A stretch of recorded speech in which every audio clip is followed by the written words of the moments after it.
현재 미국의 도널드 트럼프 대통령과 상무부 러트닉 장관의 한국에 대한 돌발 발언이 전 세계를 경악의 도가니에 몰아넣고 있습니다.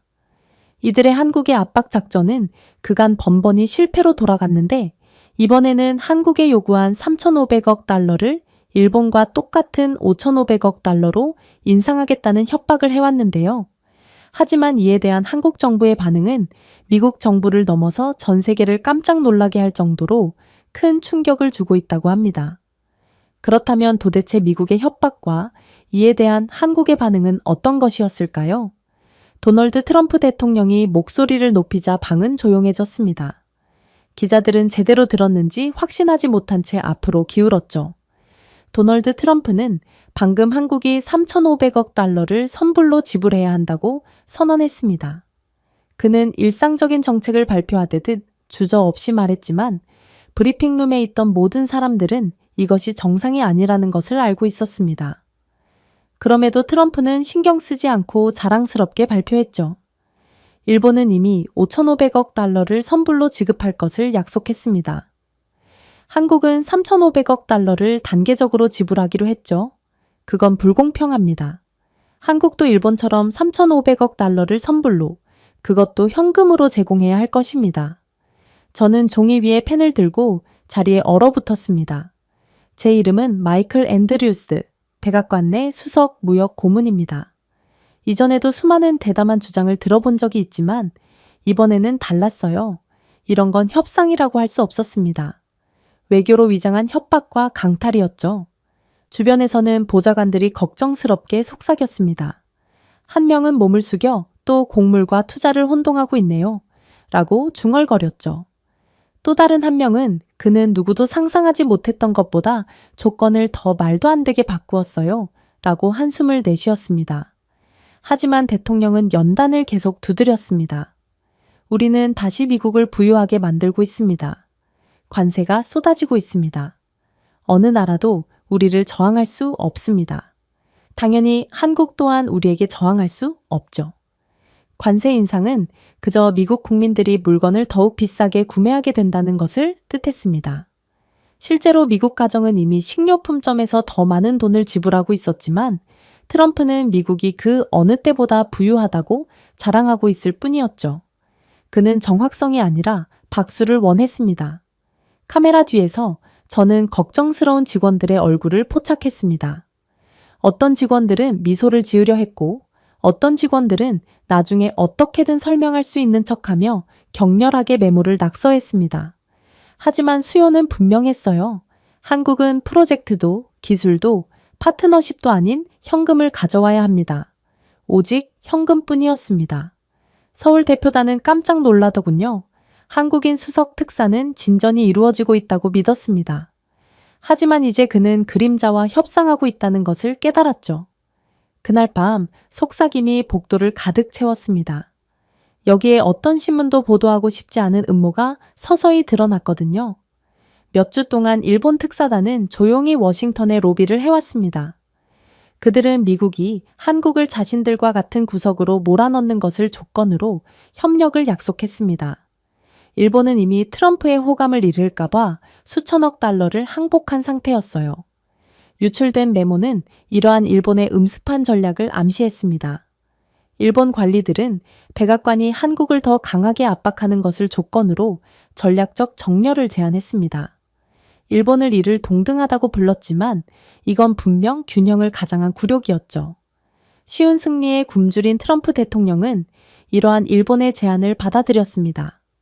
그는 일본이 이미 5,500억 달러 수표를 작성했다는 것을 알고 있었어요. 그래서 트럼프는 한국도 일본만큼 피를 흘려야 한다고 주장하며 판돈을 올린 거였습니다. 그는 미국 노동자들을 옹호하는 것이 아니었습니다.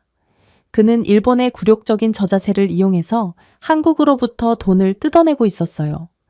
그날 저녁 늦게 러트닉 상무부 장관이 트럼프의 입장을 확정지었습니다. 그의 목소리는 부드럽고 신중했으며 거의 리허설에 가까웠죠. 한국은 일본의 수치에 맞춰야 합니다. 공정성이 요구됩니다. 저는 공정성이라는 단어에 웃음을 터뜨릴 뻔했습니다. 미국은 이번 회담에서 동맹국을 동등하게 대우한 적이 없었습니다.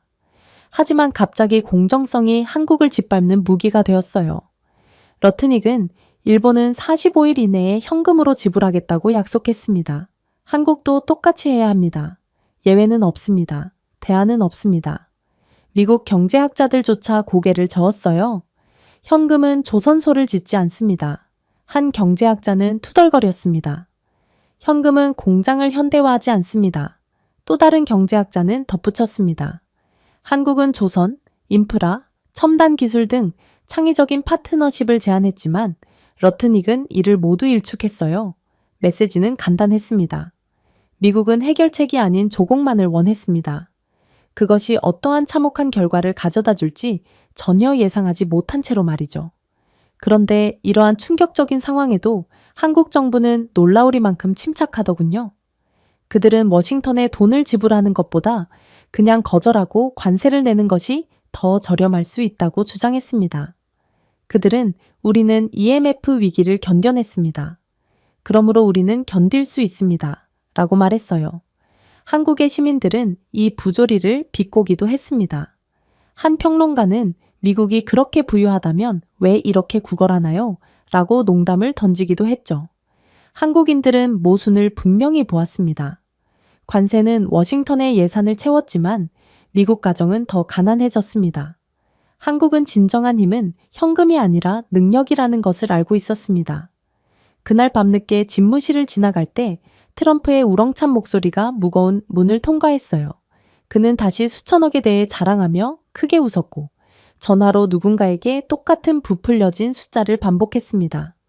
저는 잠시 멈춰서 진실을 깨달았습니다. 이것은 협상이 아니었습니다.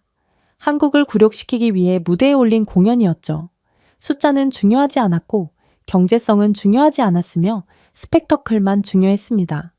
하지만 치명적인 결함이 하나 있었습니다. 한국은 일본이 아니었습니다. 한국은 무릎을 꿇지 않을 것입니다. 그리고 조용하지만 단호한 거절은 곧 전체 경기를 재편할 것입니다. 그렇게 트럼프의 폭발적인 발표 이후 워싱턴의 분위기는 빠르게 바뀌었어요. 처음에는 불신과 웃음, 그리고 마침내 침묵이 이어졌습니다. 아무도 한국이 이렇게 직접적으로 대응할 것이라고는 예상하지 못했지만 몇 시간 만에 한국 대표단이 답변을 전달하더군요. 그들의 말은 차분하지만 단호했고 협상 테이블을 훨씬 뛰어넘는 무게감을 지니고 있었습니다. 한 한국 관계자는 우리는 현금 3,500억 달러를 넘기지 않을 것이라고 직설적으로 말했습니다. 그 대안이 25% 보복 관세라면 그렇게 될 것입니다. 우리의 존엄성을 포기하는 것보다 관세를 내는 것이 더 낫습니다. 워싱턴에 이런 저항이 공개적으로 전달된 것은 드문 일이었기 때문에 기자들은 숨을 헐떡였습니다. 일부 미국 보좌관들은 한국이 허세를 부린다고 속삭이며 미소를 지었지만 다른 보좌관들은 불안한 표정을 지었습니다. 그들은 이전에도 한국이 더 가혹한 위기에서 어떻게 살아남았는지 기억했고 지금도 같은 고집스러운 회복력을 감지했죠. 러트닉 상무부 장관은 분노했습니다. 그는 회의 도중 서류를 내리치고 한국의 자세를 비난했죠. 이것은 공허한 허세입니다. 라고 큰 소리로 선언했습니다. 그들은 힘을 가장하지만 굴복할 것입니다. 항상 굴복할 것입니다. 그의 목소리에는 오만함이 가득했지만 다음 말은 더 충격적이었습니다. 한국이 허세를 고집한다면 그들은 그럴 위치에 있지 않다는 것을 똑똑히 보여줍시다. 일본은 이미 5,500억 달러를 기부했어요. 한국은 일본에 필적해야 합니다. 한국도 일본과 같이 5,500억을 지불하세요. 모두가 경악을 했어요. 한 보좌관은 속삭였습니다. 트럼프는 마치 수천억 달러가 아무것도 아닌 것처럼 말합니다. 처음에는 3,500억 달러였고 지금은 5,500억 달러입니다. 하지만 이러한 충격적인 사건의 전개의 뒷배경은 더욱 기괴했어요. 이러한 트럼프의 심경 변화의 근원은 워싱턴이 아닌 도쿄에 있었거든요. 일본은 조용히 배후에서 끈을 당겨 트럼프의 귀에 속삭이며 러트닉의 대사를 먹였습니다. 일본 관리들은 자신들이 무엇을 하고 있는지 정확히 알고 있었어요. 한국은 이웃일 뿐만 아니라 가장 치열한 경쟁자였습니다. 자동차에서 배터리, 전자제품, 로봇공학에 이르기까지 서울은 한때 일본이 지배했던 시장에서 도쿄를 능가하기 시작했습니다. 한국의 성공은 일본 기업들을 더욱 긴장하게 만들었고 모든 한국의 혁신은 일본의 연약한 자존심을 꺾었습니다. 그래서 일본은 불가능한 요구로 한국을 압박하고 세계 앞에서 굴욕감을 주고 다시 일본 수준으로 끌어내리는 계획을 세웠습니다. 그래야만 자신들의 기술 기업들이 다시금 한국 기업들을 넘어서며 다시 전 세계의 수요를 일본이 가로챌 수 있으니까요. 아무튼 일본 특사단은 비공개로 트럼프에게 쉬운 승리를 약속했습니다. 그들은 이미 5,500억 달러의 현금을 전달했다고 자랑하며 자신들의 지급액을 과장했습니다. 그들은 공정을 주장하며 한국도 똑같이 해야 한다고 주장했어요. 그들이 말하지 않은 것은 일본 기업들이 이미 약속에서 출혈을 하고 있다는 것이었습니다. 닛산과 파나소닉의 경영진은 5,500억 달러라는 어마어마한 외화의 지급으로 연구 자금이 고갈되고 경쟁력이 훼손되었다고 사적으로 불평했지만 도쿄의 정치인들은 경고를 무시했습니다. 그들에게 더 큰 위험은 한국의 체면을 잃는 것이었습니다. 도쿄가 경의를 표하는 동안 서울이 떠난다면 대조는 참담할 것입니다. 일본은 순종적으로 보일 것이고 한국은 강해 보일 것이며 전 세계가 주목하겠죠. 그 굴욕은 용납할 수 없었기 때문에 일본은 미국에 기대어 백악관에 한국을 같은 함정으로 끌어들일 것을 간청한 거였습니다. 아이러니는 씁쓸했어요. 수십 년 동안 일본 지도자들은 한국을 규율이 없는 나라라며 무모하다고 조롱해왔습니다. 하지만 그들은 트럼프에게 자신들의 약점을 은폐해달라고 은근히 간청했습니다. 한 일본 특사는 서울에 돈을 내게 하라라고 촉구한 것으로 알려졌습니다. 그들이 저항하면 가격을 올려라. 그들을 고통스럽게 하라. 일본 측의 말에는 힘이 아닌 절박한 어조가 담겨 있었어요. 일본의 진정한 목표는 분명했습니다. 일본이 여전히 지배력이 사라지고 있는 산업에서 한국의 부상을 무력화시키는 것이었죠. 자동차 부문에서는 현대, 기아와 같은 한국 브랜드가 특히 전기 자동차 분야에서 빠르게 일본의 시장 점유율을 빼앗고 있었습니다. 첨단 로봇 공학과 산업 장비 분야에서 한국 기업들은 놀라운 속도로 일본을 따라잡고 격차를 오히려 더욱 넓히고 있었습니다. 그럼에도 일본은 기술력으로는 한국을 도저히 따라잡을 수가 없었죠. 그래서 일본의 전략은 공정하게 경쟁하는 것이 아니라 무역 정책으로 위장한 정치적 압력을 통해 경쟁자를 방해하는 것이었습니다. 러트닉은 자신이 누구의 대본을 읽고 있는지도 모른 채 자신의 역할을 완벽하게 수행했습니다. 그는 일본의 수치에 부합하는 돈, 프로젝트 투자나 기술 파트너십과 같은 대안을 거부하는 것에 대한 일본의 노선을 반복했어요. 그는 현금이 지급되어야만 워싱턴을 만족시킬 수 있다고 주장했습니다. 미국 경제학자들은 이러한 지불이 미국 산업 재건에 아무런 도움이 되지 않는다는 것을 알고 눈을 굴렸지만 러트닉은 이를 무시했습니다. 그의 최우선 과제는 일본의 요구를 반영하는 것이었거든요. 하지만 이에 대한 한국의 반응은 놀라울 정도로 차분했고 거의 불안할 정도였습니다. 당황하는 대신 당국자들은 자신감을 가지고 입장을 되풀이했거든요. 다시 말하지만 관세를 인상해야 한다면 우리는 그냥 인상된 관세를 지불할 것입니다. 하지만 불공정한 조공에 굴복하지 않을 것입니다. 이 같은 단호함에 일부 미국 보좌관들조차 동요했습니다. 한 보좌관은 몸을 숙여 사실 진심입니다. 한국은 무릎 꿇기보다는 벌금을 내고 싶어 해요. 라고 중얼거렸습니다. 그날 저녁 저는 백악관 복도를 걸으며 아이러니를 떨쳐낼 수 없었습니다. 미국은 자국의 이익을 옹호한다고 주장했지만 실제로는 일본의 불안감 해소를 위해 움직이고 있을 뿐이었거든요. 트럼프는 수천억 달러에 대해 외쳤고 러트닉은 계산원처럼 요구를 제기했지만 진정한 수혜자는 일본이었습니다. 그럼에도 불구하고 승리는 공허했어요. 일본은 한국을 끌어내리려고 노력함으로써 뒤처질 수 있다는 두려움을 전 세계에 스스로 드러낸 꼴이었거든요. 그리고 한국과 미국, 일본 중에서 과연 어떤 국가가 승리할지는 얼마 안 가 드러나기 시작했죠. 트럼프는 선박, 정확히 말하면 한국 선박에 집착하기 시작했습니다. 언론 브리핑에서 그는 거대한 컨테이너 선박 사진을 흔들며 한국은 선박 없이는 미국 상품을 움직일 수 없습니다. 그러니 우리는 이 선박들을 통제해야 합니다. 라고 선언했어요. 기자들은 긴장한 듯 웃었지만 로스앤젤레스와 롱비치의 항만 관리자들은 웃지 않았습니다. 한국산 항공모함이 매시간 도킹하지 않고는 미국 항구는 곧바로 질식하게 되고 그들은 트럼프가 말 한 대로 한다면 어떤 일이 벌어질지를 정확히 알고 있었거든요. 하지만 트럼프는 한국이 5,500억 달러를 지불하지 않으니 일단 관세를 25%로 인상하겠다는 발표를 해왔어요. 그리고 트럼프가 이를 발표하자마자 한국은 즉각적으로 반응하기 시작했죠.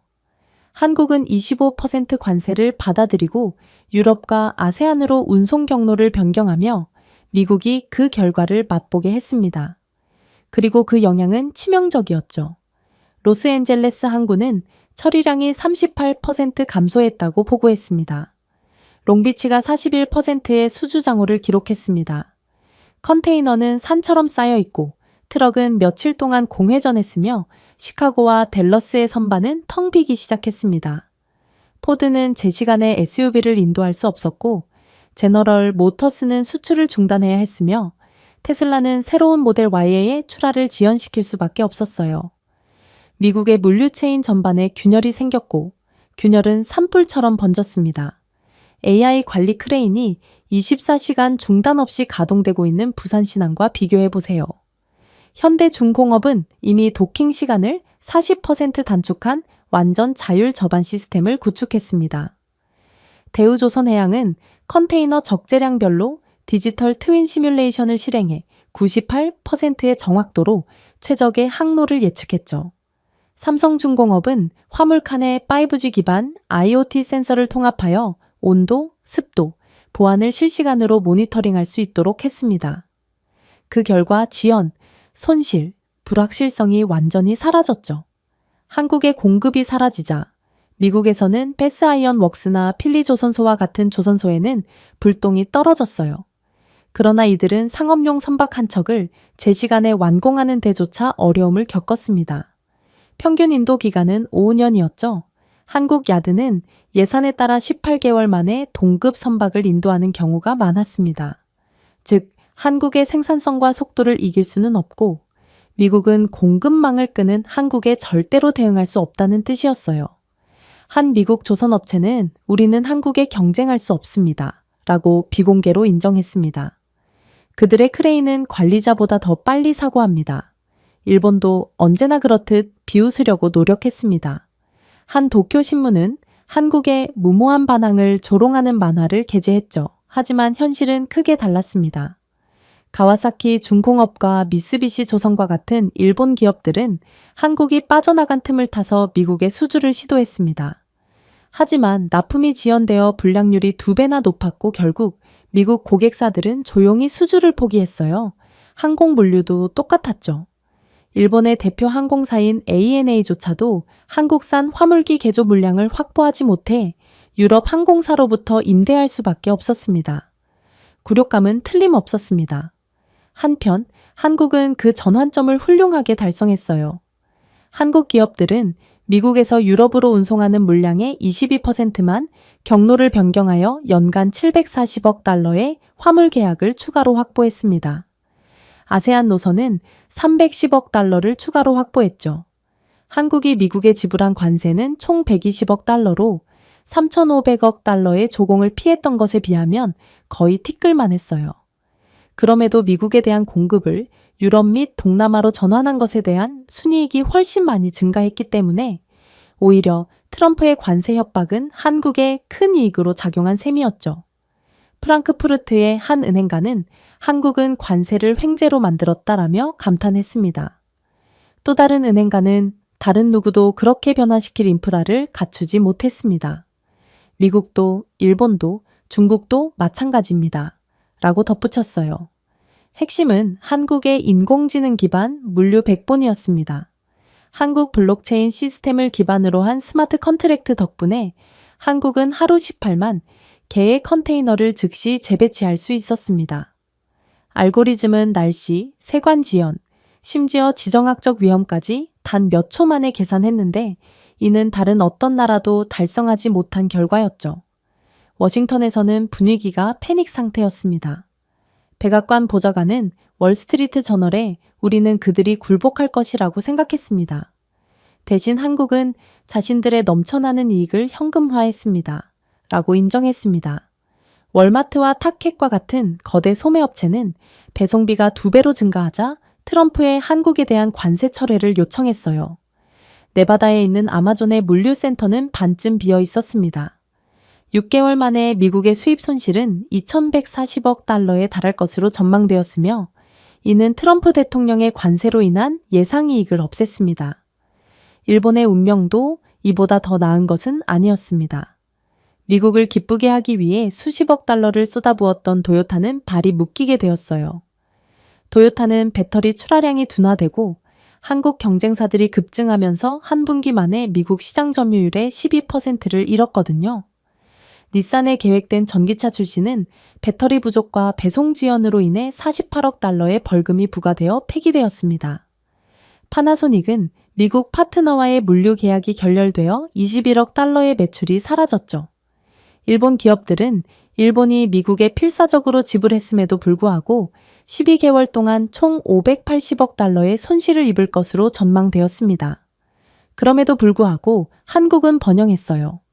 현대해비는 머스크로부터 97억 달러 규모의 신규 초대형 컨테이너선 22척을 수주했으며 각 선박은 친환경 수소 엔진으로 구동되었어요. DSMA는 카타르 에너지와 62억 달러 규모의 LNG 운반선 계약을 체결했으며 경쟁사의 절반 시간 내에 인도가 보장되었죠. 삼성중공업은 세계 최초로 완전 인공지능 내비게이션 화물기를 출시하여 보험 비용을 35% 절감했습니다. 이 계약만으로도 미국의 관세를 10배나 상쇄할 수 있었습니다. 차이는 극명했어요. 미국에는 선박이 없는 항구가 있었고 일본에는 고객이 없는 대리점이 있었지만 한국에는 선박, 인공지능, 고객이 전부 다 있었거든요. 한국에 대한 대체품은 존재하지 않았습니다. 물론 미국의 다급한 공급 요청에 다른 국가들이 이익을 보려고 달려들긴 했어요. 그러나 독일은 조선소를 되살리려고 노력했지만 규모가 부족했습니다. 노르웨이는 친환경 선박에 투자했지만 인공지능은 부족했죠. 중국은 벌크선을 건조했지만 신뢰는 부족했습니다. 규모, 속도, 지능을 하나의 멈출 수 없는 패키지로 결합한 나라는 한국뿐이었죠.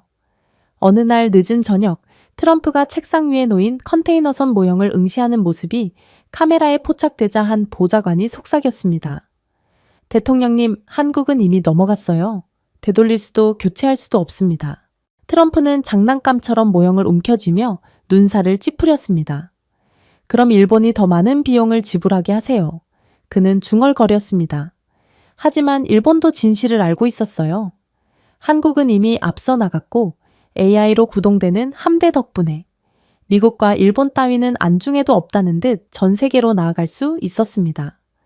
연말까지 한국의 해운 및 물류 부문은 전년 대비 26% 증가한 4,870억 달러의 매출을 기록할 것으로 예상되었어요. 미국 물류 기업들은 1,980억 달러의 손실을 보고했습니다. 일본의 해운 대기업들은 세계 시장 점유율의 14%를 잃을 것으로 전망되었죠. 그리고 이에 대한 교훈은 명백했습니다. 한때 단순한 무역수단으로 여겨졌던 배는 현재 권력의 상징이 되었습니다. 그리고 이 분야에서 한국은 단순한 플레이어가 아니라 제국이었죠. 트럼프의 관심이 다시 한번 바뀌었을 때 전 세계는 여전히 해운 위기로 휘청거리고 있었습니다. 하지만 트럼프는 이번에는 한국의 자동차 지배력을 깨야 한다고 선언하더군요. 그는 집회에서 전기, SUV 사진을 흔들며 그들은 우리 바퀴를 훔치고 있습니다. 라고 외쳤습니다. 그의 목소리는 더욱 높아졌습니다. 자동차 일자리를 되살릴 것입니다. 그들의 불공정한 이점을 짓밟을 것입니다. 관중들은 환호했지만 디트로이트의 내부자들은 진짜 문제를 이해했어요. 한국 부품이 없었다면 미국의 자동차 붐은 진작에 정체되었을 게 분명했죠. 백악관은 비공개로 도쿄와 새로운 계획을 수립했습니다. 일본 관리들은 미국이 한국을 주요 자동차 공급망에서 강제로 철수시킬 경우 협력을 약속했습니다. 음모는 간단했어요. 한국 부품을 제한하고 수출을 압박하며 계약을 미국과 일본 공장으로 이전하는 것이었습니다. 우리는 그들을 고립시킬 것입니다. 라고 러트닉은 전략 세션에서 속삭였습니다. 디트로이트와 나고야가 다시 한번 지배할 것입니다. 이론적으로는 설득력 있게 들렸습니다. 실제로는 스스로 목숨을 끊는 한심한 조약이었지만 말이에요.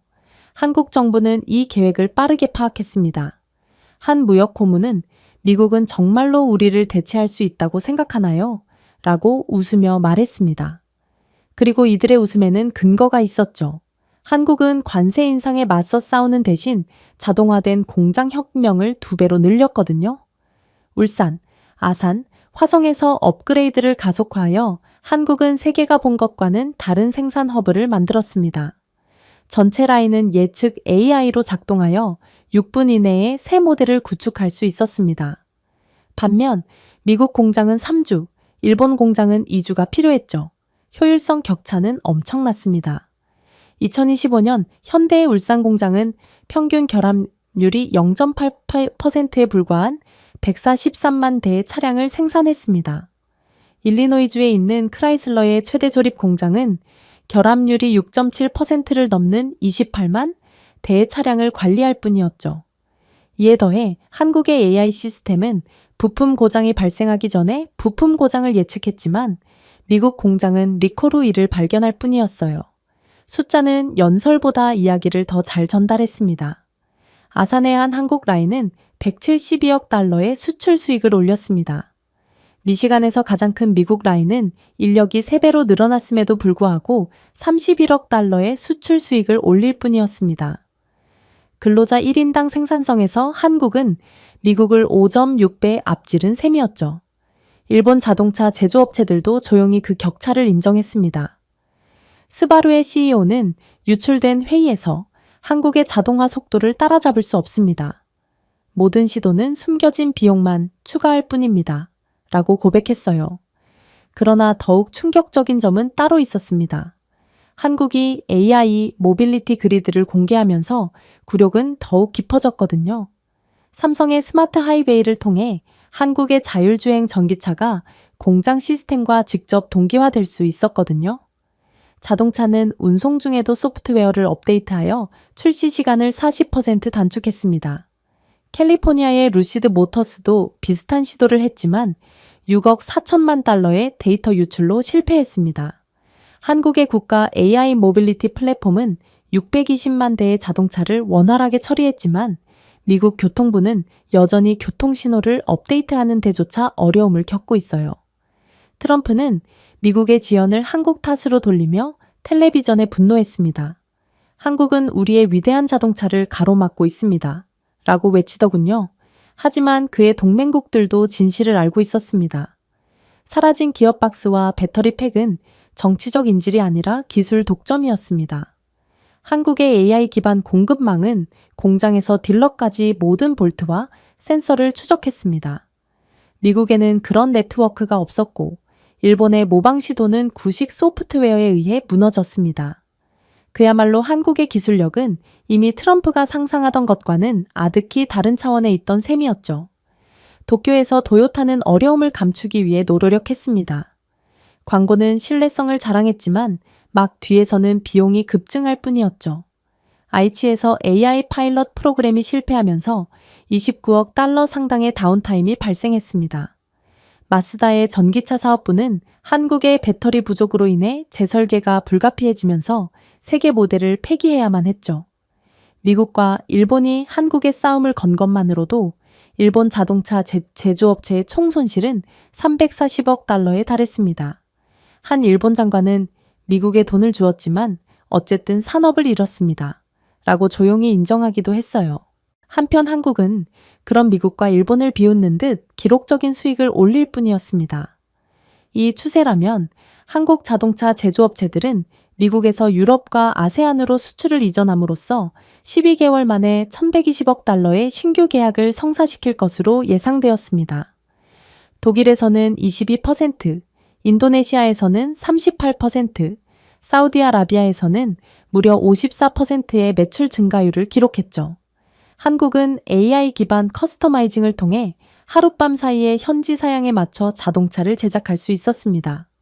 그러므로 미국이나 일본의 어떤 경쟁사도 그 속도를 따라잡을 수 없었죠. 디트로이트에서는 그 여파가 끔찍했습니다. 크라이슬러는 세 차례의 모델 출시를 연기하여 97억 달러의 매출 손실을 입었습니다. 리비아는 직원의 14%를 감원해야만 했죠. 루시드는 분기 손실이 21억 달러에 달하자 주주 시위에 직면했습니다. 미국 공급업체들은 27개 중견 부품 회사가 즉각적으로 문을 닫는 등 거의 집단 파산했습니다. 단일 회계 연도에 미국 자동차의 총 손실은 960억 달러를 넘어섰죠. 아이러니는 고통스러웠습니다. 트럼프는 자동차 산업을 되살리겠다고 약속했습니다. 대신 일본과의 음모로 인해 오히려 붕괴가 가속화되었어요. 한국은 더 부유하고 더 강하고 더 존경받는 길을 떠났습니다. 한 한국 엔지니어는 그들은 우리를 목 졸라 죽일 계획이었지만 대신 AI 목줄을 만들었습니다. 라고 농담을 던졌어요. 이 발언은 온라인에 퍼지면서 밈으로 변했습니다. 그야말로 공장은 더 이상 철강과 땀이 아니라 지능에 관한 것이었습니다. 그리고 이 새로운 시대에 한국은 경쟁자가 아니었어요. 한국이 바로 표준이었죠. 하지만 더욱 답답했던 점은 지금 트럼프는 이런 한국을 오판한 것에 대해 사과를 할 때였지만 그는 그저 주먹을 부르르 떨며 한국의 독주를 막을 새로운 꼼수를 찾을 뿐이었다는 거였습니다. 이미 더 어두운 계획이 수립되고 있을 때 미국 언론은 자동차 붕괴에 대한 보도를 거의 끝내지도 못했습니다.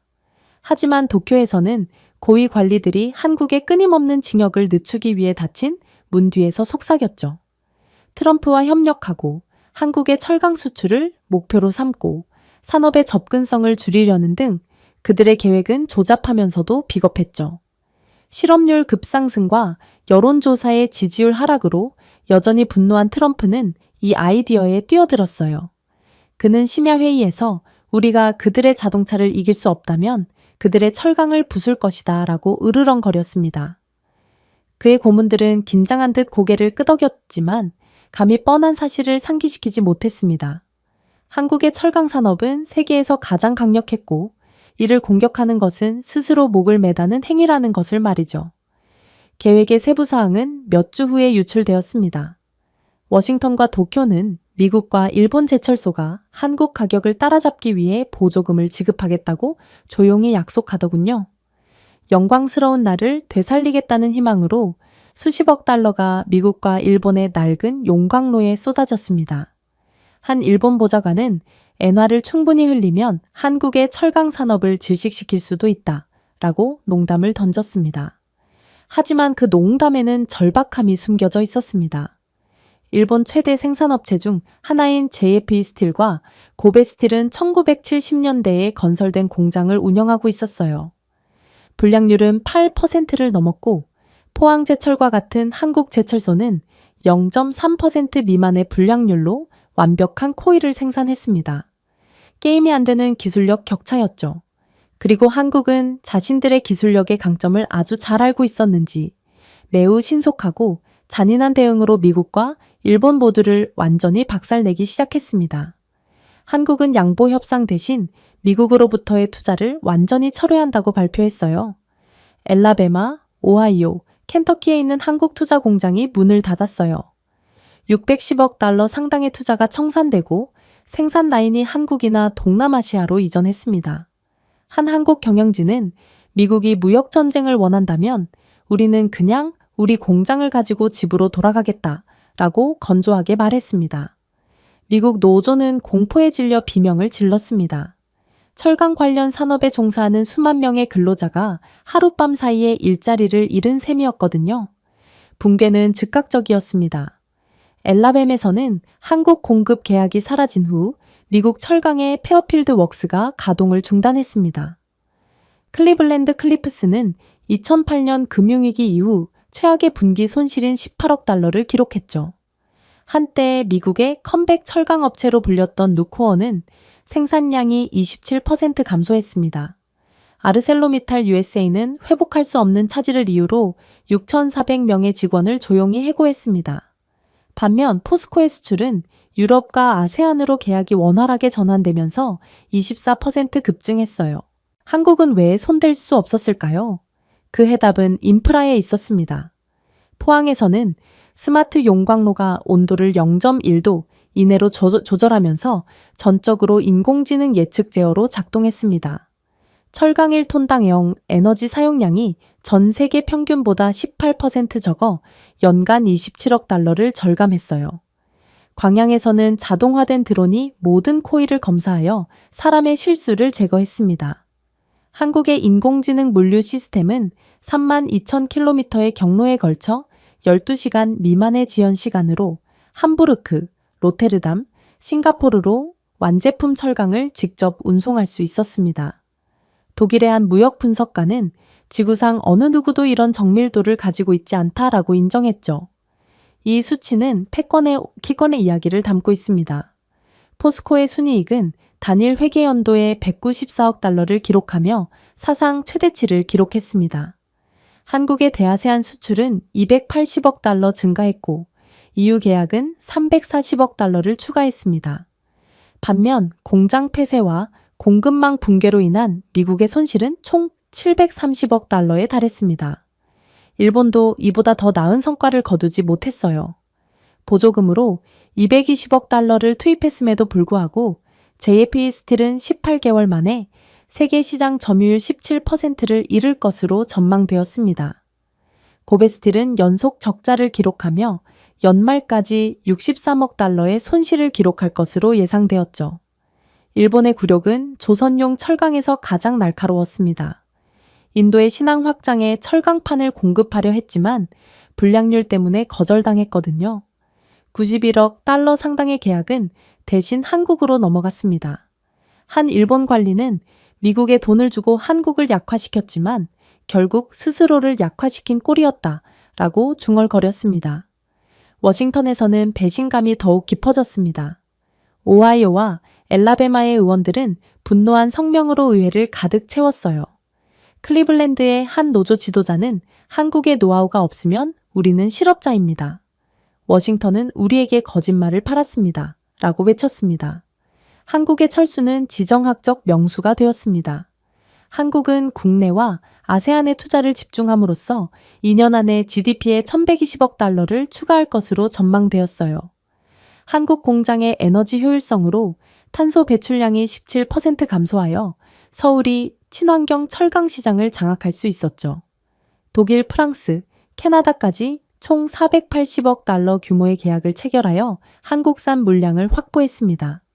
한편 미국은 단 한 건의 주요 국제 계약도 수주하지 못했습니다. 이게 바로 기술력 격차의 무서움이었죠. 아이러니는 잔인했습니다. 트럼프는 한국이 미국의 일자리를 훔친 것에 대해 처벌하겠다고 약속했습니다. 대신 그는 미국의 철강 골격을 무너뜨렸어요. 공장이 문을 닫고 연금이 붕괴했으며 중서부 도시들은 더 이상 빈곤에 빠졌습니다. 미국의 도움으로 한국을 붕괴시키려던 일본은 수십억 달러를 낡은 기술에 빠뜨리고 오히려 적재에 빠졌습니다. 그리고 한국은 기록적인 수익, 더 깨끗한 기술, 세계에서 가장 필수적인 산업에 대한 인정을 받게 되었어요. 미국 의회 청문회에서의 마지막 교환이 이를 요약했습니다. 한 상원 의원은 엘라베마주 노조 지도자에게 무엇이 잘못되었나요? 라고 물었습니다. 이 노동자는 무엇이 잘못되었냐고요? 우리의 철강 산업은 녹슬지 오래였음에도 한국과 싸우려고 노력했습니다. 그게 잘못되었습니다. 라고 씁쓸하게 대답했습니다. 방은 조용해졌죠. 점수판은 무자비해졌습니다. 한국은 트럼프의 협박 덕분에 오히려 1930억 달러의 철강 수출 수익과 지옥의 이익이 급증했지만 미국은 730억 달러의 손실과 지역사회 붕괴에 처참한 피해를 떠안았어요. 일본도 마찬가지였죠. 280억 달러의 보조금 낭비와 세계 시장 점유율이 축소되었거든요. 그리고 이를 전 세계가 주목했습니다. 철강은 더 이상 피츠버그나 나고야의 이야기가 아니었습니다. 포항과 광양의 이야기였죠. 그리고 그 이야기 속에서 한국은 단순히 생존하는 것이 아니라 세계 산업에 도전할 수 없는 척추였습니다. 그리고 이제 트럼프는 더 이상 물러설 곳이 없게 되었어요. 한국에 완패한 그는 연이은 실패로 인한 지지율 급락으로 정치 생명까지 위협받게 되었거든요. 그래서 그는 또다시 일본의 음습한 속삭임에 빠져들었습니다. 이 계획은 먼저 워싱턴에서 속삭인 다음 도쿄에서도 반복되었어요. 철강에서 이기지 못하면, 자동차에서 이기지 못하면 한국이 가장 취약한 곳, 즉 공급망을 타격하는 것입니다. 이 이론은 한국의 핵심 자원에 대한 접근을 막고 산업이 붕괴하는 것을 지켜보는 전략이었습니다. 트럼프의 고문들은 히토류가 완벽한 무기가 될 것이라고 트럼프를 설득했습니다. 한 국방부 관리는 광물을 차단하면 그들의 전자제품이 멈출 것이라고 선언하더군요. 동시에 일본은 항공, 우주 및 방위 부품을 겨냥하는 또 다른 아이디어를 추진했습니다.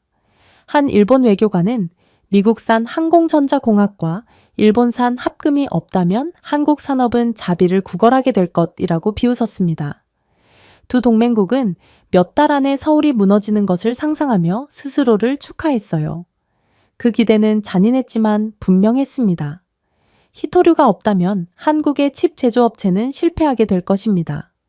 첨단 부품이 없다면 한국의 방위 사업은 끔찍한 지연에 시달리겠죠.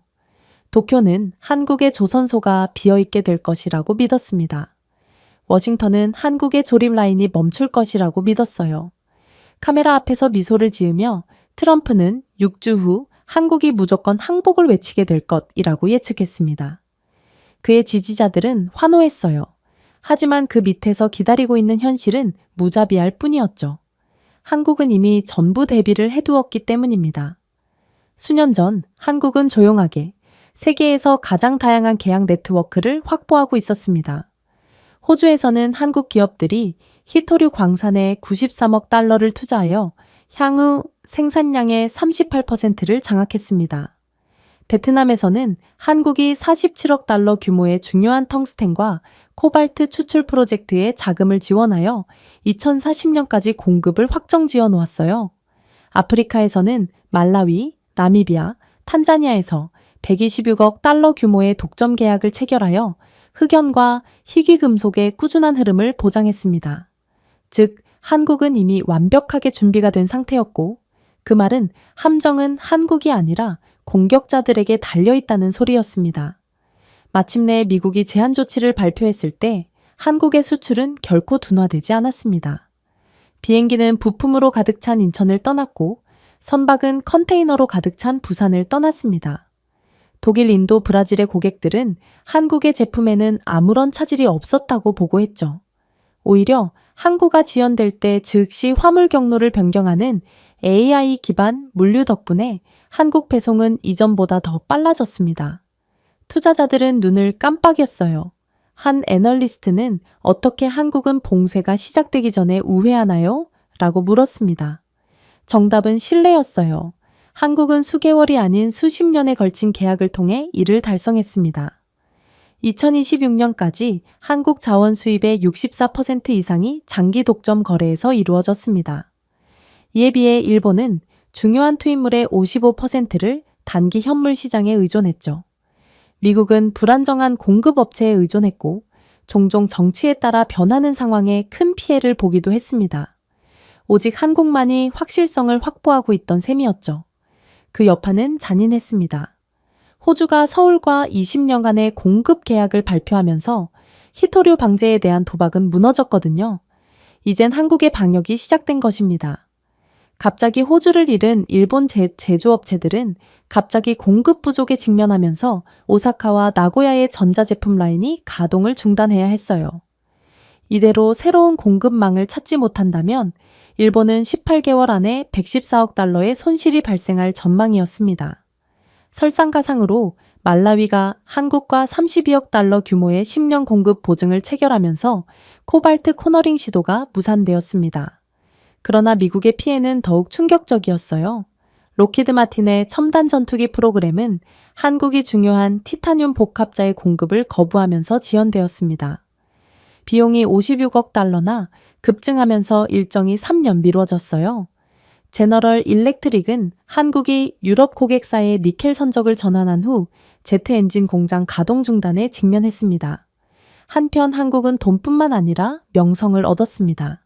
한국의 신뢰성이라는 용어가 재무보고서에 등장하기 시작했습니다. 2027년까지 한국 기업들은 희귀 금속 및 합금에 대한 글로벌 공급망 계약의 47%를 처리했습니다. 이 분야의 한국 수출 수익은 347억 달러 급증했고 한국의 물류 허브에 대한 외국인 직접 투자는 41% 증가했습니다. 이에 워싱턴 내부에서는 청문회가 씁쓸하게 변했습니다. 상원 의원들은 답변을 요구하더군요. 코네티컷주의 한 노조 지도자는 우리 공장은 침묵하고 한국은 유럽을 위해 비행기를 만든다 라고 외쳤습니다. 도쿄에서 국회의원들은 낭비된 보조금에 대해 장관들을 추궁했습니다. 유출된 메모에 따르면 일본은 호주 로비에 79억 달러를 지출했지만 앞서 진행된 한국의 협상 기술에 완패하고 말았어요. 아마도 가장 잔인한 아이러니는 바로 인식이었을 것입니다.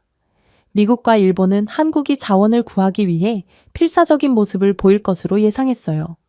대신 전 세계는 한국의 자신감을 보았습니다. 한국은 공격자들의 기습에도 끄떡이 없었어요. 이미 자신들의 계획에 차질이 없도록 2중 3중으로 대비해 놓았기 때문입니다. 울산, 인천, 구미의 공장들은 공격에도 불구하고 여전히 흥얼거렸습니다. 투자자들은 서울로 몰려들었고 도쿄에서 180억 달러, 뉴욕에서 220억 달러를 끌어모았어요. 미국에서 1달러를 잃을 때마다 한국은 거의 이 달러의 이익을 얻을 뿐이었던 것입니다.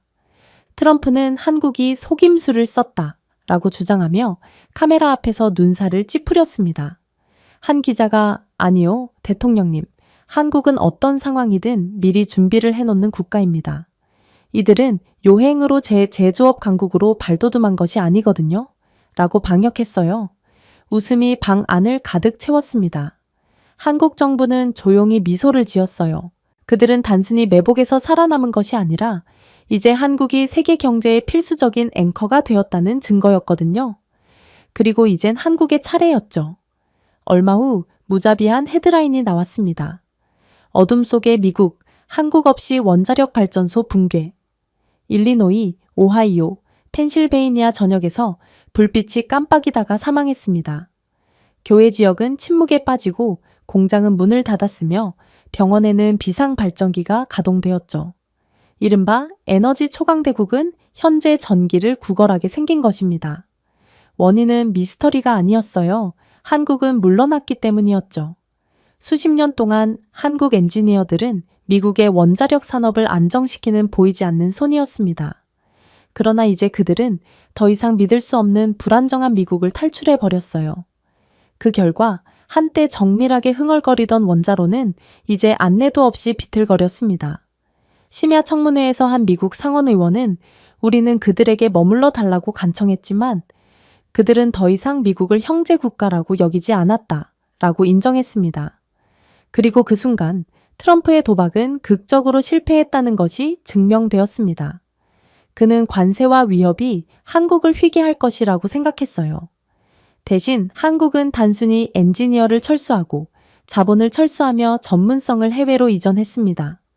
그 결과 미국의 핵 중추가 균열되었습니다. 일리노이주에서만 원자로 3기가 가동 중단되어 약 230만 명의 주민이 정전 피해를 입었습니다. 산업계가 생산 라인을 중단하면서 한 달 만에 피해 추정치가 47억 달러를 넘어섰죠. 한편 한국은 단순히 생존하는 것이 아니라 번영하고 있었습니다. 한때 미국 설계의 라이벌로 여겨졌던 한국전력의 APR-1400 원자로는 근본 위제가 되었습니다. 아랍에미리트에서는 4기의 원자로가 완벽하게 가동되어 450만 가구에 충분한 전력을 생산했어요. 폴란드에서는 280억 달러 규모의 계약으로 바르샤바의 새로운 에너지 그리드를 위한 한국 원자로가 확보되었습니다. 사우디아라비아에서는 220억 달러 규모의 프로젝트로 한국이 중동 에너지 미래의 중심에 서게 되었죠. 해외에서의 모든 성공은 미국의 혼란과 잔인하게 대조되었습니다. 하지만 한국의 장점은 규모뿐만 아니라 정교함이었습니다. 한국 원자로에는 인공지능 기반 예측 안전 시스템이 탑재되어 있어 사람이 조작하기 며칠 전부터 이상 징후를 감지할 수 있었어요. 그러나 가장 소름 돋는 점은 따로 있었죠. 그건 바로 실시간 3D, 디지털 트윈을 통해 전체 시설을 원격으로 관리할 수 있다는 점이었습니다. 연료 주기는 정밀하게 최적화되어 구형 설계에 비해 운영 효율성이 18% 향상되었죠. 한국이 만든 원자로는 단순한 원자력 에너지가 아닙니다. 라고 독일의 한 에너지 장관은 말했습니다. 이것이 현대 문명을 위한 운영체제입니다. 하지만 미국은 비교할 만한 것이 없었습니다. 1970년대 프레임워크로 건설된 원자로는 수십 년 뒤처졌습니다. 교체를 서두르려는 시도는 치명적으로 실패했어요. 건설 비용은 45%나 치솟았고 마감일은 해마다 줄어들었기에 투자자들은 전부 도망쳐 버렸어요. 2년 만에 계획된 610억 달러 규모의 원자력 확장 프로젝트가 완전히 취소되었습니다. 한 의원은 위원회에서 우리는 수십억 달러를 썼는데 불도 켜지 못했습니다. 한국이 물러남과 동시에 무너집니다. 라며 분노했습니다. 아이러니는 군사기지에서 정전이 보고되면서 더욱 깊어졌습니다. 버지니아의 한 공군 기지에서는 정전으로 인해 레이더 시스템이 6시간 동안 고장났습니다. 국방부 관리들은 국가 안보가 위협받았다고 조용히 인정했죠. 민간인의 삶은 더 이상 나아지지 않았습니다. 시카고의 병원들은 백업 발전기에 과부하가 걸려 3개월 동안 1200건 이상의 수술을 취소했습니다. 애리조나의 반도체 공장은 정전으로 인해 38억 달러의 손상된 웨이퍼 손실을 입었죠. 미국의 핵 취약성은 더 이상 정책 논쟁거리가 아니었습니다. 이는 살아있는 재앙이었어요. 그러나 한국은 이러한 미국의 재앙을 비웃는 듯 그저 계속해서 미국의 파이를 먹어치우며 성장할 뿐이었어요. 2027년까지 한국의 전 세계 원자력 수출은 2년 만에 34% 증가한 610억 달러를 넘어설 예정이었습니다. 시장 점유율은 19%에서 41%로 뛰어올라 프랑스와 러시아를 모두 넘어설 전망이었죠. 런던의 보험사들은 타의 추종을 불허하는 안전 기록을 이유로 한국 원자로를 사용하는 프로젝트의 보험료를 12% 인하했습니다.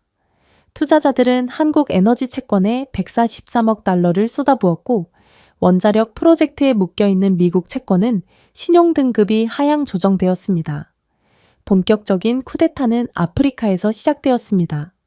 케냐, 가나, 남아프리카 공화국은 모두 한국과 총 180억 달러 규모의 모듈형 스마트 원자로 계약을 체결했거든요.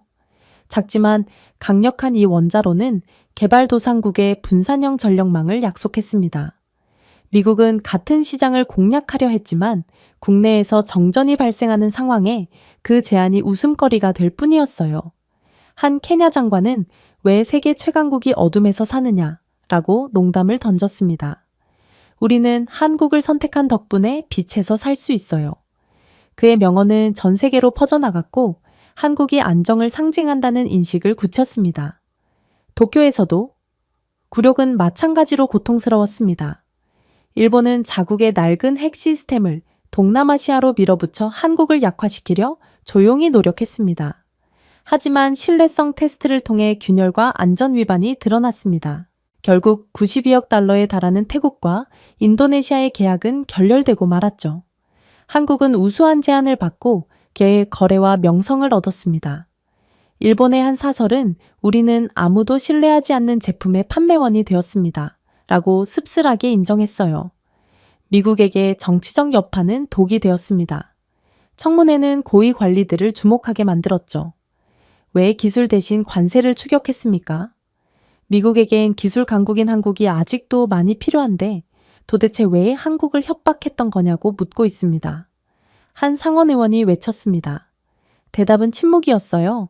정전이 된 주에서 공과 하금이 2배로 증가하자 미국 시민들은 책임을 요구했습니다.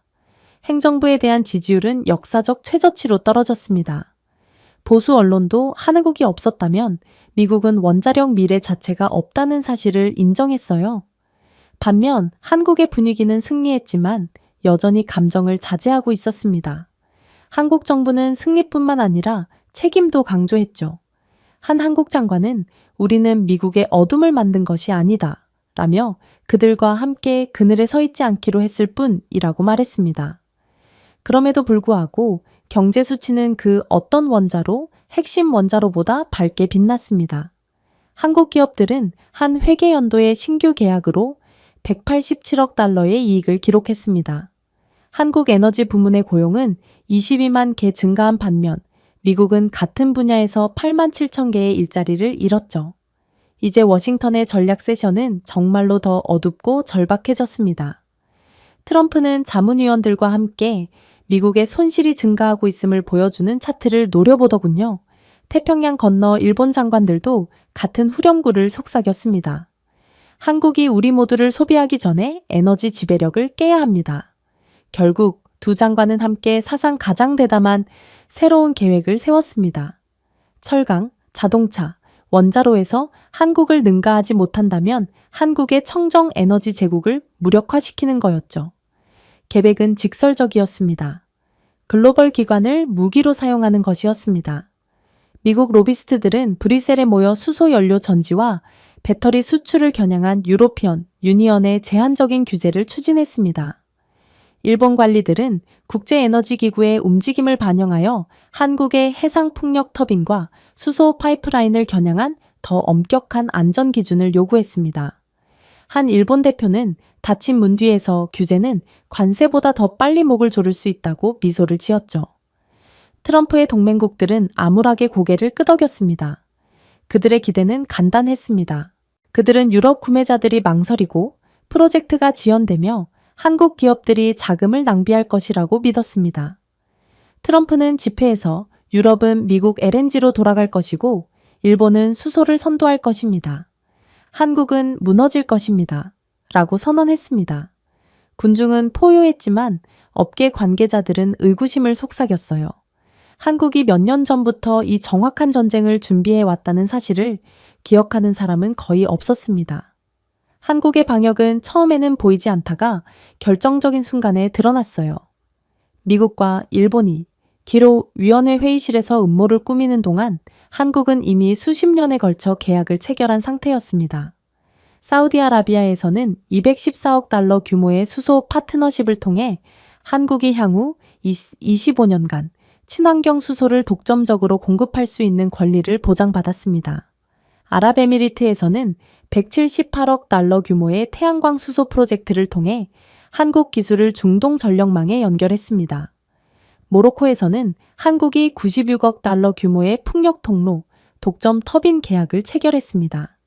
그리고 미국과 일본이 선택한 바로 그 전장인 유럽에서 아이러니하게도 한국은 가장 큰 이익을 얻었습니다.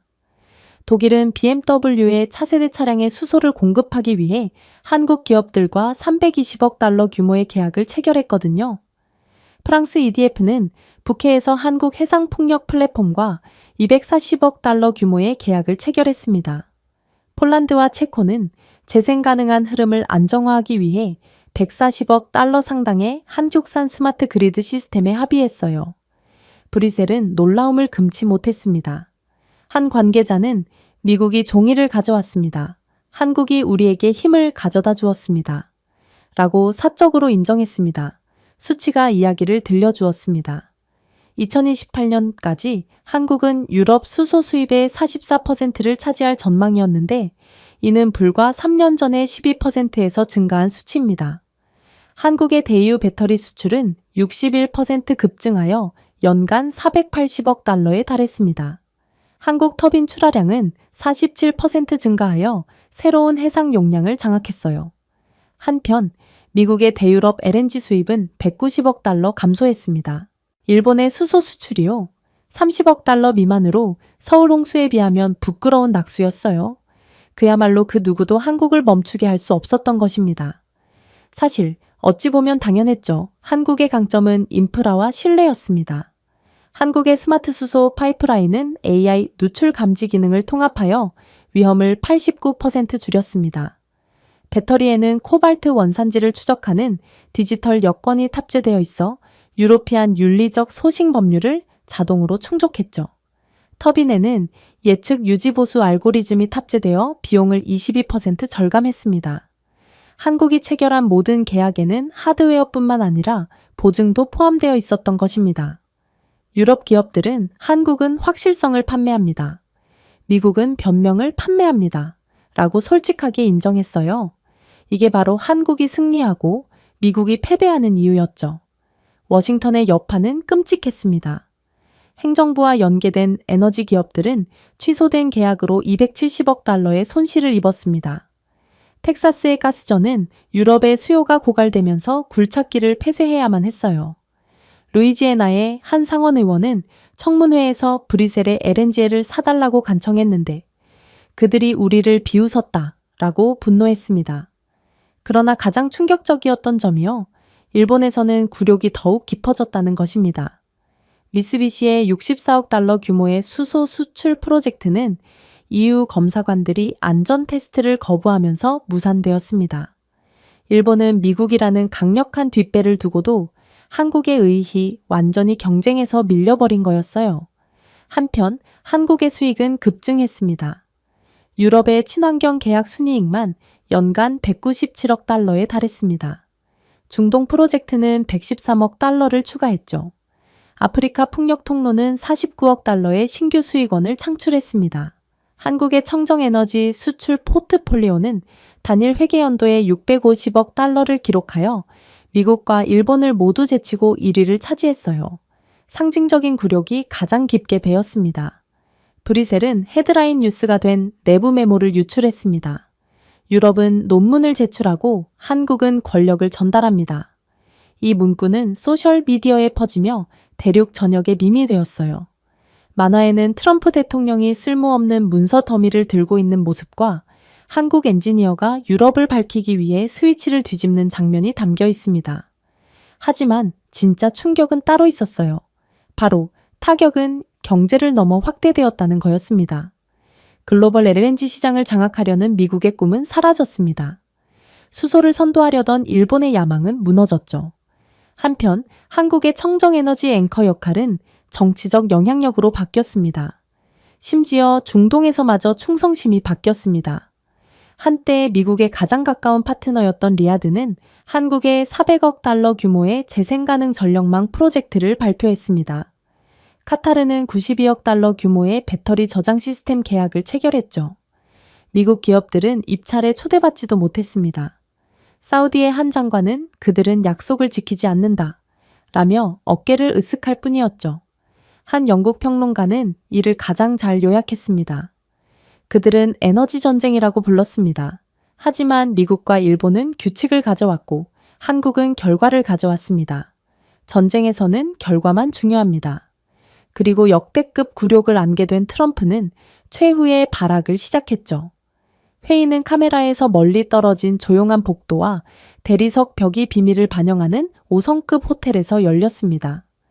워싱턴에서는 트럼프의 고문들이 한국에 불리하게 작용할 수 있다고 믿었던 국가를 둘러싸고 있는 마호가니 테이블과 빨간 펜으로 동맹 지도를 퍼뜨렸습니다.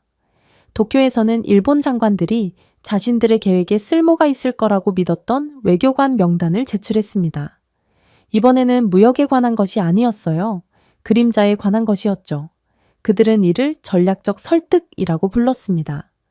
나중에 다른 사람들은 이를 10년간 가장 큰 외교적 오판이라고 불렀죠. 트럼프는 평소의 허풍으로 계획을 시작했습니다. 그는 백악관 비공개 회의에서 시장에서 한국을 짓밟을 수 없다면 동맹으로 그들을 짓밟을 것이라고 선언했습니다. 우리는 전 세계가 그들을 의심하고 고립시키며 구걸하며 돌아올 때까지 질식시킬 것입니다. 일본 외무상은 무겁게 고개를 끄덕이며 아세안과 걸프만의 진정한 후원자가 누구인지 상기시킬 것입니다. 한국의 부상은 지속 불가능합니다. 공개적으로 멈추지 말고 조용히 멈춰야 합니다. 라고 말했습니다. 그들의 어조는 음모적이고 자신감 넘쳤어요.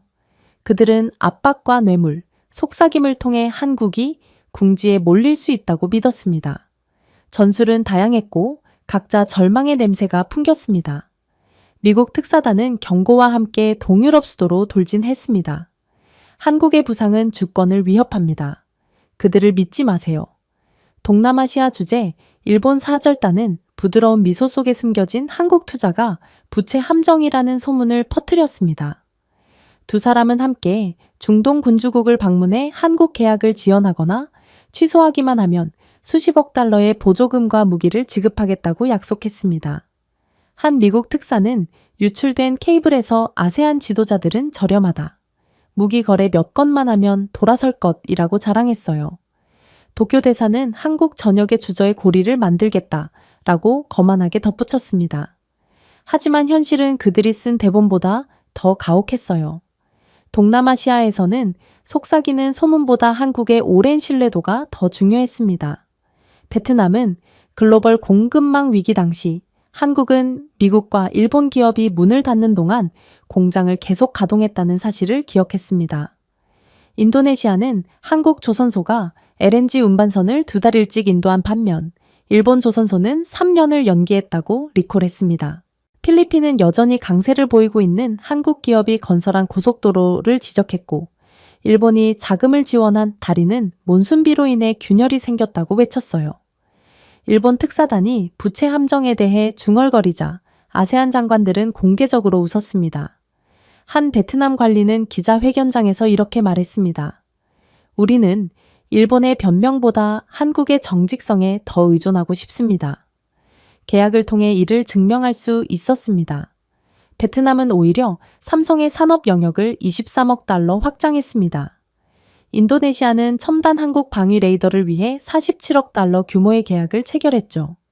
필리핀은 한국 기업들과 31억 달러 규모의 인프라 파트너십을 연장했습니다. 이 추세라면 1년 만에 아세안의 한국과의 교역액은 37% 증가하여 연간 780억 달러를 넘어설 것으로 전망되었습니다. 미국과 일본은 영향력 행사에 수십억 달러를 지출했지만 목표는 서울 쪽으로 더 기운 셈이었죠. 유럽도 비슷한 이야기를 했습니다. 미국은 브뤼셀의 한국 기술에 의존하는 데 있어 전략적 위험을 경고하는 보고서를 쏟아냈습니다. 로비스트들은 한국을 불안정한 국가로 그리려고 노력했죠. 하지만 독일 엔지니어들은 배터리 수명을 비교했습니다. 한국산 전지는 미국산보다 22%도 더 오래 지속되고 완전한 윤리적 소싱 인증을 받았으며 가격도 저렴했습니다. 프랑스 분석가들은 한국산 터빈을 미국산 또는 일본산 대체품으로 교체하면 연간 78억 달러의 운영 비용이 증가할 것이라고 계산했습니다. 브뤼셀은 이 수치를 읽고 조용히 미국의 경고를 쓰레기통에 넣어버렸어요. 중동은 아마도 워싱턴과 도쿄에게 가장 굴욕적인 격전지였을 것입니다. 미국 외교관들은 한국과의 재생에너지 계약을 취소할 경우 사우디아라비아의 새로운 무기 계약을 약속했습니다. 일본은 아랍에미리트에 한국에 대한 원자력 협력을 동결하면 원조를 제공했죠. 하지만 리야드는 한국의 스마트 그리드만이 전국적인 붕괴를 막았던 정전 사태를 생생하게 기억했습니다. 아부다비는 서양의 원자로는 비용이 많이 드는 가동 중단이 필요한 반면 완벽하게 가동되던 한국 원자로를 기억했습니다. 따라서 사우디아라비아는 올해 오히려 2배로 늘려 한국에 192억 달러의 태양광 및 수소 프로젝트를 추가로 수주했습니다. UAE는 모듈형 원자로에 147억 달러를 계약했어요. 카타르도 동참하여 한국에 59억 달러 규모의 저장 계약을 체결했습니다. 이 추세라면 2028년까지 한국의 신규 계약 규모는 아세안 520억 달러, 유럽 430억 달러, 중동 340억 달러에 달했습니다. 미국과 일본은 모두 600억 달러 이상의 잠재적 거래 손실을 입었고 모두 서울로 전용되었죠. 워싱턴 내부의 반발은 거셌습니다. 청문회에서 국무부는 그림자 외교 프로그램에 37억 달러를 투자하는 데 낭비한 것으로 밝혀졌습니다. 상원 의원들은 분노하며 외쳤어요. 우리는 한국을 고립시키려고 수십억 달러를 썼고 대신 스스로를 고립시켰습니다. 트럼프는 공개적으로 분노하며 한국이 뇌물로 충성심을 샀다라고 주장했습니다. 한 유럽 외교관이 아니요 대통령님, 그들은 직접 기술력을 전달함으로써 충성심을 얻었습니다. 라고 대답하자 회의실에는 침묵만이 감돌았어요. 도쿄에서는 폭로가 더욱 굴욕적이었습니다. 국회는 외교부가 아세안 파트너들에게 뇌물을 주기 위해 41억 달러의 보조금을 조용히 전용했다는 사실을 알게 되었습니다. 하지만 그 어느 것도 효과가 없었습니다. 단 한 건의 주요 계약도 한국에서 멀어지지 않았어요. 일본 언론은 이 캠페인을 서울의 주머니에 돈이 쏟아져 들어왔다 라고 조롱했어요. 한편 한국의 위상은 새로운 차원에 도달했습니다. 워싱턴에서 걸어오는 싸움을 족족 이겨내는 한국을 보고 유럽 전역의 대학들은 한국학을 41% 확대했습니다. 아세안 학교들은 한국 기술기관을 추가했죠. 중동 방송사들은 한국의 혁신을 찬양하는 다큐멘터리를 방영했습니다. 투자자들은 이 모멘텀을 따라다닐 회계연도 내에 260억 달러를 한국 채권에 쏟아부었습니다. 이제 한국 외교관들은 지원자가 아닌 앵커로서 협상에 나서게 되었죠. 이 수치는 워싱턴과 도쿄를 떨게 만들었습니다. 한국의 무역 흑자는 이러한 신규 계약에 힘입어 870억 달러로 급증했습니다. 한국에 대한 외국인 직접 투자는 28% 증가하여 590억 달러를 기록했어요. 반면 미국의 대유럽 에너지 수출은 190억 달러 감소했습니다. 일본의 수소 수출 프로젝트가 무산되어 64억 달러의 손실을 입었죠. 하지만 굴욕은 금전적인 것만이 아니었습니다. 시각적인 것이었죠. G20 정상회의에서 유럽 지도자들이 트럼프 대통령을 완전히 우회해 한국 대통령과 악수하는 순간을 카메라에 담았습니다. 이 이미지는 입소문을 탔습니다. 전 세계 사설은 워싱턴의 외교적 섀도우 복싱을 조롱했습니다. 한 영국 신문은 이렇게 썼더군요. 그들은 한국을 그림자 속에 가두려고 했습니다. 하지만 그림자는 가장 밝은 빛만 드러냅니다. 아이러니는 최종적이고 부인할 수 없는 일이었습니다. 미국과 일본은 한국을 고립시키기를 희망했습니다. 대신 서투른 계획은 자신들의 절박함을 드러내고 신뢰를 약화시키며 한국의 손을 강화했습니다. 반면에 한국은 시장, 신뢰도, 정치적 자본을 가지고 떠났죠. 워싱턴과 도쿄는 수십억 달러의 낭비와 분열된 동맹, 그리고 세계가 그들 없이 나아갔다는 씁쓸한 지식을 남겼습니다. 그리고 미국에 남은 것은 아무것도 없었죠. 생각해보세요. 한국이 미국을 떠나면서 미국 땅에는 그야말로 아무것도 남지 않게 되었어요. 중서부의 농부들은 사일로에 쌓여있는 썩어가는 콩을 바라보고 있는데 한국 물류 회사들이 농작물을 사고 운송하지 않아서 수출이 무너졌거든요. 아이오와주에서만 123억 달러의 농업 수익이 감소했습니다. 디트로이트의 노동자들도 이보다 더 나아지지 않았습니다. 한때 한국 부품으로 떠들썩했던 조립 라인은 조용해졌습니다. 미시간주는 한 해 동안 자동차 제조업에서 8만 6천 개의 일자리를 잃었습니다. 한때 기계로 흥얼거리던 공장들이 이제는 공허함으로 울려 퍼졌죠. 한 노조 지도자는 분노하며 그들은 한국을 버렸지만 우리는 그 대가를 치렀습니다. 라고 선언하더군요. 실리콘밸리의 고통도 마찬가지였습니다. 엔지니어들은 미완성된 서버, 빈 창고, 마감일이 깨진 것을 바라보았습니다. 한국산 부품이 없으면 확장이 중단되었습니다. 산호세의 한 스타트업은 투자자들이 공급망이 한국에 의존하고 있다는 사실을 깨닫고 하룻밤 사이에 28억 달러의 기업 가치를 잃었어요. 한 엔지니어는 코드는 혁신하지만 한국에 하드웨어가 없으면 마비됩니다. 라고 한숨을 내쉬었습니다. 아이러니는 눈부셨습니다. 한때 세계의 워크숍이라고 자부했던 미국은 더 이상 통제하지 못하는 수입에 의존하게 되었습니다. 그리고 약점으로 비난받던 한국은 세계 무역의 정밀한 앵커로 떠올랐죠. 세계 언론은 워싱턴의 몰락을 조롱했습니다. 한 영국 신문은 관세 부메랑, 미국의 제재 자체라는 헤드라인을 달았습니다. 한 인도 언론은 미국은 변명을 수입하고 한국은 결과를 수출한다 라고 농담을 던졌죠. 한때 중립적이었던 중동 방송사들조차 한국을 현대적 신뢰성의 보증인이라고 선언했습니다. 국회의사당에서는 청문회가 뜨거워졌습니다. 상원 의원들은 무역 관계자들에게 계약 파기와 동맹 파기에 대해 질문했어요. 한 상원 의원은 우리는 그들을 강제로 쫓아냈고 그들은 그들과 함께 세상을 가져갔다 라고 외쳤습니다.